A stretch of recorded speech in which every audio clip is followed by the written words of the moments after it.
Selamat siang, perkenalkan nama saya Ebri Susnanggur, biasa dipanggil Ebri, NIM 2003-020195, kelas 1C semester 1. Tujuan saya membuat video ini yaitu untuk memenuhi ujian tengah semester sosiologi. Di sini saya membahas tentang pengantar sosiologi. Oke, baik, langsung saja. Yang pertama, apa itu sosiologi? Sosiologi adalah ilmu yang mempelajari hubungan dan pengaruh timbal balik antara gejala sosial dan antara gejala sosial dengan gejala non-sosial. Adapun menurut beberapa para ahli, yang pertama, Pitirim Sorokin, yaitu ilmu yang mempelajari hubungan antara manusia dalam kelompok. Yang kedua, Rocek dan Varen, yaitu ilmu yang mempelajari interaksi sosial dan hasilnya yaitu organisasi sosial. Menurut Ogrun, yaitu ilmu yang mempelajari struktur dan proses kemasyarakatan yang stabil. Yang keempat, menurut Van Doron, yaitu ilmu yang mempelajari struktur dan proses sosial, terutama proses sosial. Itu Selo Soemadjan dan Soleman Soemadji. Yang kedua, mengapa muncul sosiologi? Menurut Berger, pemikiran sosiologi berkembang manakala masyarakat menghadapi ancaman terhadap hal-hal yang dianggap sudah seharusnya. Contohnya, disintegrasi reformasi. Menurut Martin Luther, munculnya kapitalisme pada akhir abad ke-15, yaitu reformasi industri, dan abad ke-18, yaitu reformasi Prancis. Masyarakat dan kebudayaan. Pengertian masyarakat. Masyarakat adalah kelompok orang yang hidup bersama dan menghasilkan kebudayaan. Oki, tidak ada masyarakat tanpa kebudayaan dan tidak ada kebudayaan tanpa masyarakat. Menurut Herokvits, memandang kebudayaan sebagai sesuatu yang bersifat superorganik, yaitu kebudayaan tetap eksis meskipun anggota masyarakat mendukungnya berganti-ganti atau lahir mati. Apa itu kebudayaan? Pengertian kebudayaan. Kebudayaan adalah kompleks yang mencakup pengetahuan, kepercayaan, kesenian, moral, hukum, adat istiadat, serta kemampuan-kemampuan dan kebiasaan-kebiasaan yang diperoleh manusia sebagai anggota masyarakat. Menurut Selo Soemadjan dan Soleman Soemadji, mendefinisikan kebudayaan sebagai hasil cipta, rasa, dan karsa manusia. Unsur-unsur kebudayaan.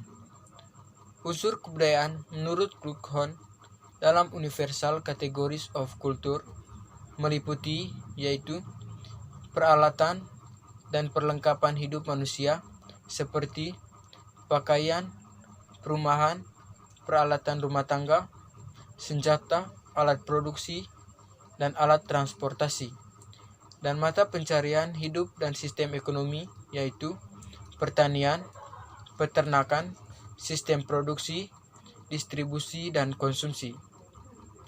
Sistem kemasyarakatan yaitu sistem kekerabatan, organisasi politik, sistem hukum, dan sistem perkawinan. Bahasa yang digunakan yaitu bahasa lisan maupun bahasa tulisan. Kesenian yaitu seni rupa, seni tari, seni suara, dan seni gerak. Sistem pengetahuan atau religi yaitu sistem kepercayaan dan agama. Kebudayaan. Terkait dengan hubungan antara manusia, kebudayaan merupakan design for living atau Ralph Linton atau blueprint for behavior yang menetapkan aturan mengenai apa yang seharusnya selayaknya dilakukan atau tidak dilakukan oleh masyarakat. Unsur normatif. Unsur-unsur normatif kebudayaan. Yang pertama, unsur penilaian. Di sini unsur penilaian yaitu menilai suatu kebudayaan, yaitu baik buruk, benar salah, menyenangkan, tidak menyenangkan. Yang kedua, unsur perintah, yaitu boleh, tidak boleh, perintah atau larangan. Unsur kepercayaan, selamatan, upacara, dan ritual. Kebudayaan sebagai sistem. Norma kebudayaan menyangkut aturan yang harus diikuti atau bersifat normatif. Kebudayaan menentukan cara bertindak atau cara berpikir dan cara merasa yang dikenal dan diikuti secara umum oleh para anggota masyarakat.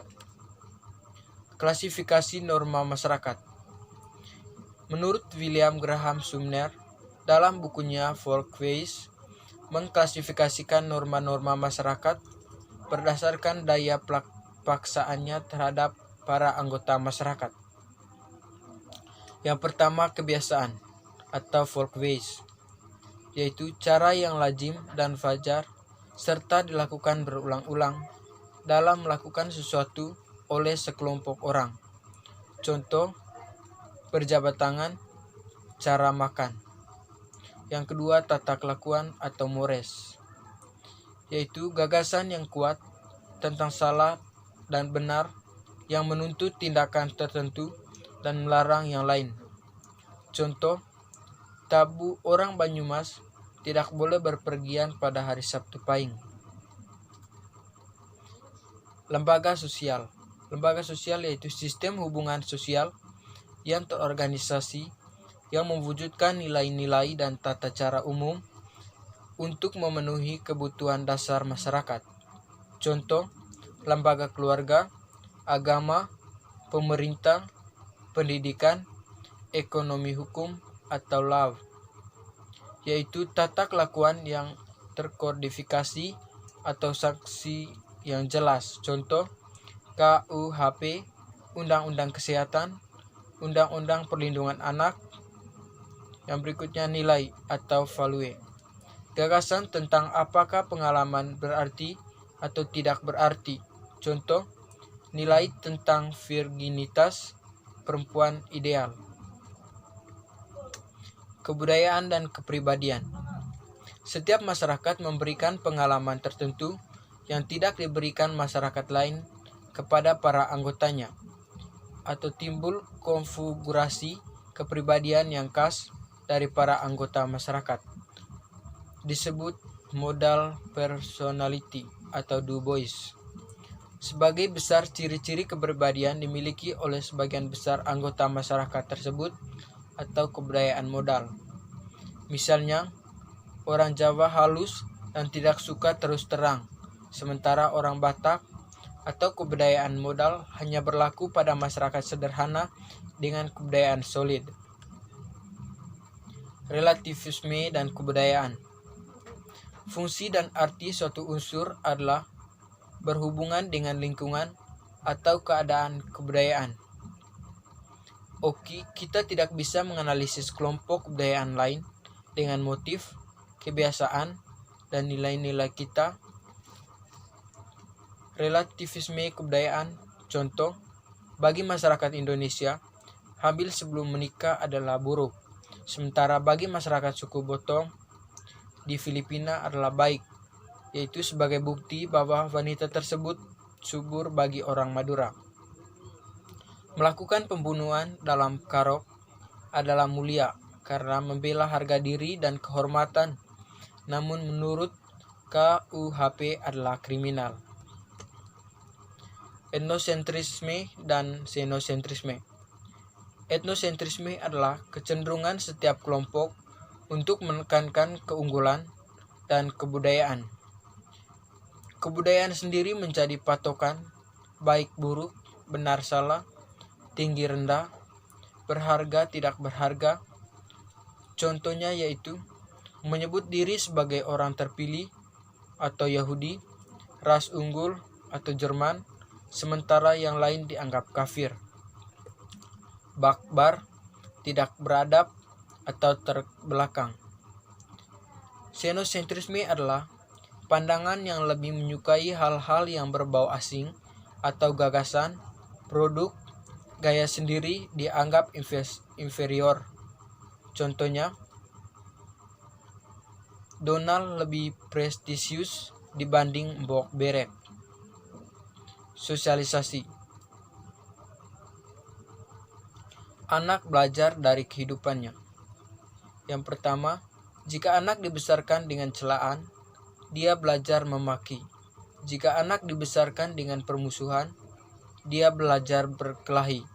Jika anak dibesarkan dengan cemoohan, dia belajar rendah diri. Jika anak dibesarkan dengan penghinaan, dia belajar menyesali diri. Jika anak dibesarkan dengan toleransi, dia belajar menahan diri. Jika anak dibesarkan dengan dorongan, dia belajar percaya diri. Jika anak dibesarkan dengan pujian, dia belajar menghargai. Jika anak dibesarkan dengan sebaik-baik perlakuan, dia belajar keadilan. Jika anak dibesarkan dengan dukungan, dia belajar menyenangi dirinya. Jika anak dibesarkan dengan kasih sayang dan persahabatan, dia belajar menemukan cinta dalam kehidupan. Sosialisasi. Menurut Peter Berger, berbeda dengan makhluk lain yang seluruh perilakunya yang dikendalikan naluri. Manusia tidak dibekali naluri yang lengkap. Oki, manusia mengembangkan kebudayaan untuk mengisi kekosongannya yang tidak diisi naluri. Kebudayaan harus dipelajari oleh setiap anggota baru masyarakat melalui sosialisasi. Tentu kita ketahui apa itu sosialisasi. Sosialisasi is peranan-peranan atau roles. Peranan adalah perilaku yang diharapkan dari seseorang yang memiliki status tertentu. Status adalah posisi seorang dalam suatu kelompok dalam hubungannya dengan kelompok lain. Teori sosialisasi yang pertama, menurut beberapa para ahli, yaitu menurut Mead, setiap anggota baru masyarakat harus mempelajari peran-peranan yang ada dalam masyarakat atau pengambilan peran atau role taking. Yang kedua, tahap-tahapannya bermain. Yang pertama, pada tahap ini, seorang anak meniru berbagai peran, yaitu ayah, ibu, dan guru. Tanpa memahaminya, tahap permainan atau game stage. Pada tahap ini, anak sudah tahu peran yang harus dijalankannya dan peran orang lain. Tahap pengambilan peran atau role taking. Pada tahap ini, anak sudah dapat mengambil peran orang lain. Dalam tahap awal sosialisasi, ada orang-orang penting dalam proses sosialisasinya. Misalnya ayah, ibu, guru, tokoh idola. Yang berikutnya teori sosialisasi. Menurut Coley, konsep diri seseorang berkembang melalui interaksinya dengan orang lain atau looking glass. Self, diri seseorang menentukan apa yang dirasakannya sebagai tanggapan masyarakat terhadapnya. Tahap-tahapannya, persepsi kita tentang bagaimana kita dipandang orang lain, persepsi kita tentang penilaian mereka mengenai bagaimana kita dipandang orang lain, perasaan kita tentang penilaian-penilaian tersebut. Agen-agen sosiologi dan macam-macam sosialisasi. Berger dan Luckman memilih menjadi sosialisasi primer. Sosialisasi pertama yang dijalani individu semasa kecil melalui mana dia menjadi anggota masyarakat. Pola-pola sosialisasi, menurut Jaeger, memilihnya menjadi repressive socialization, menemukan penggunaan hukuman terhadap kesalahan. Cirinya menekankan pada hukuman dan imbalan, menuntut kepatuhan anak, komunikasi satu arah, nonverbal dan berisi perintah. Bentuk interaksi sosial menurut beberapa para ahli. Yang pertama, Gilin memilihnya menjadi proses asosiatif yang sebagai menjadi akomodasi, asimilasi, dan akulturasi proses disosiatif meliputi persaingan, pertikaian, atau konflik. Yang kedua, menurut Kimball Young, membedakannya menjadi oposisi, yang mencakup persaingan atau komposisi, dan pertikaian atau konflik, kerjasama atau cooperation, yang menghasilkan akomodasi, diferensiasi, yang menghasilkan sistem perlapisan sosial. Bentuk-bentuk akomodasi, yang pertama paksaan, yang kedua kompromis atau kompromi, yang ketiga arbitration atau pihak ketiga, yang keempat mediation atau penengah, yang kelima conciliation atau persetujuan, yang keenam toleransi atau toleransi, yang kedelapan stalemate atau kemacetan, yang kedelapan peradilan. Asimilasi adalah pembauran dua kebudayaan yang disertai dengan hilangnya ciri khas kebudayaan asli sehingga membentuk kebudayaan baru. Suatu asimilasi ditandai usaha mengurangi perbedaan antara orang atau kelompok. Yang kedua, akulturasi adalah suatu proses sosial yang timbul manakala suatu kelompok manusia dengan kebudayaan tertentu. Interaksi sosio-simbolik. Yang pertama, interaksi simbolik merupakan salah satu pendekatan untuk mempelajari interaksi sosial. Yang kedua, bahwa makna yang dimiliki sesuatu tersebut berasal atau muncul dari interaksi sosial antara individu, bahwa makna diperlakukan atau diubah melalui proses penafsiran. Definisi situasi. Situasi berasal dari William Ellak Thomas. Menurutnya, seseorang tidak langsung memberikan reaksi manakala dia mendapat terangsang dari luar.